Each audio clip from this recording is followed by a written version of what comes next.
আসসালামু আলাইকুম ওরহমতুল্লাহি ওবারাকাতু। ইন্নাল হামদুলিল্লাহ ওয়াসসালাতু ওয়াসসালামু আলা রাসূলিল্লাহ আম্মা বাদ আউযু বিল্লাহি মিনাশ শাইতানির রাজীম বিসমিল্লাহির রহমানির রহিম। স্বামীকে বাধ্য করার তদবির, অর্থাৎ যে স্বামী স্ত্রীর প্রতি ভালোবাসা জাগে না, আবার স্ত্রীর যে কাছে যাবে সেটা ওই স্বামী যায় না। অনেক স্ত্রী আছেন এগুলো নিয়ে অনেক টেনশনে আছেন বা ঝামেলার মধ্যে আছেন। বেশিরভাগ ক্ষেত্রে দেখা যায় যে স্বামী অন্যের স্ত্রীর দিকে, অর্থাৎ অন্য কারো ঘরের যে বিয়ে হওয়া যে স্ত্রী, সেই স্বামী ওদিকে তাকায় কিন্তু নিজের স্ত্রীর দিকে একদমই তাকায় না। এগুলো অনেক সমস্যা নানাবিধ হয়ে থাকে, অনেক কিছুই দেখা যায় এই সময়ের ভিতরে, বর্তমান সময়ে। তো ইনশাল্লাহ সমস্যার কোনো কারণ নেই। আল্লাহ পাক চান আল্লাহর কোরআনের আমলের বরকতের উসিলায়, আল্লাহর নেয়ামতের উসিলায় এই যে যে আমলটি আছে বা তদবিরের যে কোরআনের আমলের যে নকশাটি আছে ইনশাল্লাহ হয়ে যাবে।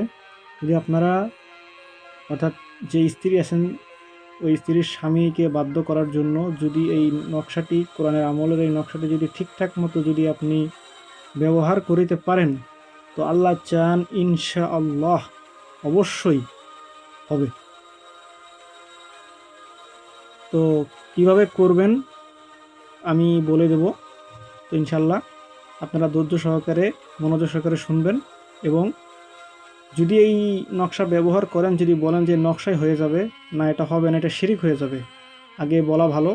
কারণ এই কোরআনের আয়াতের উসিলায় আল্লাহ পাক করিয়ে দিবেন, এই উসিলায় আল্লাহ পাক আপনার স্বামীকে আপনার কাছে আগের মতো ভালোবাসার মিলনে মহব্বতে এনে দিবেন, সেটা বলতে হবে। ঠিক আছে, এরকম বললে আল্লাহ রাব্বুল আলামিন দিবেন, কারণ আল্লাহ পাক উসিলা ব্যতীত করেন না। ঠিক আছে, কোরআনের আয়াত হচ্ছে শক্তিশালী, কিন্তু আল্লাহ এই উসিলায় দেন, কারণ আল্লাহ কোরআন তৈরি করেছেন, এটা ঠিক, আমরা সবাই জানি। তবে আল্লাহ রাব্বুল আলামিন বলেছেন, বান্দা তুমি যদি আমার কোরআন পড়ো তুমি আমাকে মানতেছো, এটা ঠিক, তবে এই উসিলায় তুমি আমার থেকে চাও। এবং এটি যখন আপনারা দিবেন, অবশ্যই দেওয়ার সময় যদি লেখেন, অবশ্যই লাল কালি দ্বারা লিখতে হবে। আবার যদি লাল কালি দ্বারাও না লেখেন, কোনো সমস্যা নেই। তো ইনশাল্লাহ ইনশাল্লাহ হবে, কালো কালির দ্বারাও হবে। আর যদি সেটিও না পারেন, তো কম্পিউটার দোকান থেকে ক্রপ করে নিয়ে আসলেই হবে।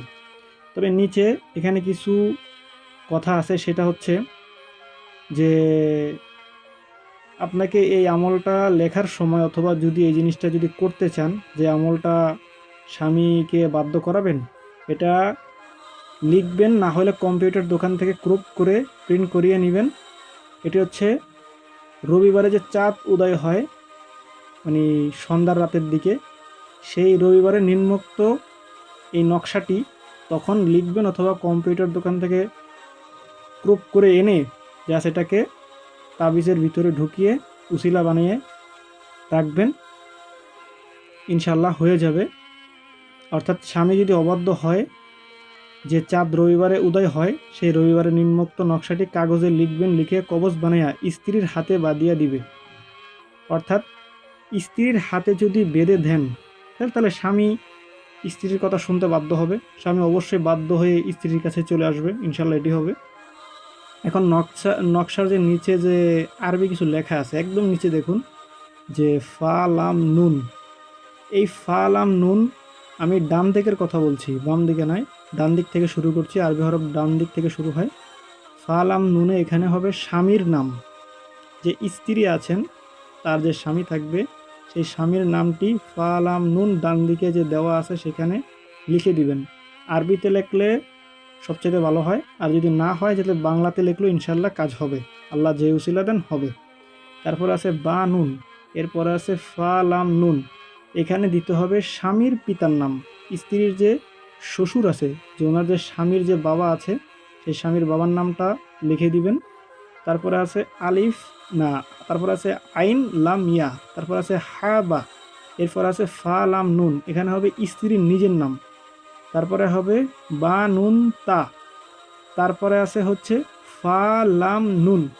এই ফা লাম নুনে হবে স্ত্রীর মায়ের নাম, অর্থাৎ স্বামীর যে শাশুড়ি আছে সেই শাশুড়ির নাম, অর্থাৎ স্ত্রীর নিজের মায়ের নামে সেই নামটি বসিয়ে দেবে। অর্থাৎ স্বামীর যে মা আছে সেই স্বামীর মায়ের নাম নয়, স্ত্রী আছেন যিনি, ওনার যে মা আছে সেই মায়ের নামটি লাস্টে একদম শেষে বাম দিকে যে ফা লাম নুন আছে সেখানে বসিয়ে দিতে হবে। তো ইনশাল্লাহ এভাবে করবেন। আরবিতে যদি লিখতে না পারেন ইনশাল্লাহ বাংলায় লিখলেও হবে। তো ইনশাল্লাহ বুঝতে পেরেছেন। আখিরু আলহামদুলিল্লাহি রাব্বিল আলামিন আসসালাতু ওয়াসসালামু আলাইহি ওয়া রাসূলিল কারীম আসসালামু আলাইকুম ওয়া রাহমাতুল্লাহি ওয়া বারাকাতুহু। সঠিক সময় ব্যবহার করুন, আল্লাহ যাতে রহমত দান করুক এই দোয়াই করি। আমিন আমিন। আসসালামু আলাইকুম ওয়া রাহমাতুল্লাহি ওয়া বারাকাতুহু।